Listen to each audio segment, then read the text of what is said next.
بسم اللہ الرحمن الرحیم۔ ناظرین کرام، آج ہم آپ کے سامنے ایک دلچسپ واقعہ بیان کر رہے ہیں۔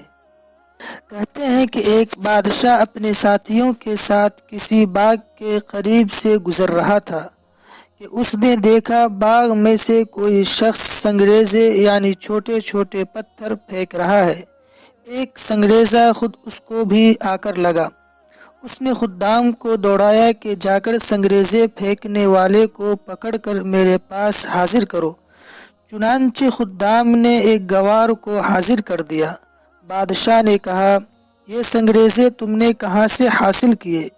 اس نے ڈرتے ڈرتے کہا، میں ویرانے میں سیر کر رہا تھا کہ میری نظر ان خوبصورت سنگریزوں پر پڑی۔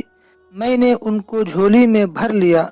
اس کے بعد پھرتا پھراتا اس باغ میں آ نکلا اور پھل توڑنے کے لیے یہ سنگریزے استعمال کر لیے۔ بادشاہ نے کہا، تم ان سنگریزوں کی قیمت جانتے ہو؟ اس نے عرض کی، نہیں۔ بادشاہ بولا، یہ پتھر کے ٹکڑے دراصل انمول ہیرے تھے جنہیں تم نادانی کے سبب ضائع کر چکے۔ اس پر وہ شخص افسوس کرنے لگا، مگر اب اس کا افسوس کرنا بیکار تھا کہ وہ انمول ہیرے اس کے ہاتھ سے نکل چکے تھے۔ میرے پیارے بھائیو، اسی طرح ہماری زندگی کے لمحات بھی انمول ہیرے ہیں۔ اگر ان کو ہم نے بیکار ضائع کر دیا تو حسرت و ندامت کے سوا کچھ ہاتھ نہ آئے گا۔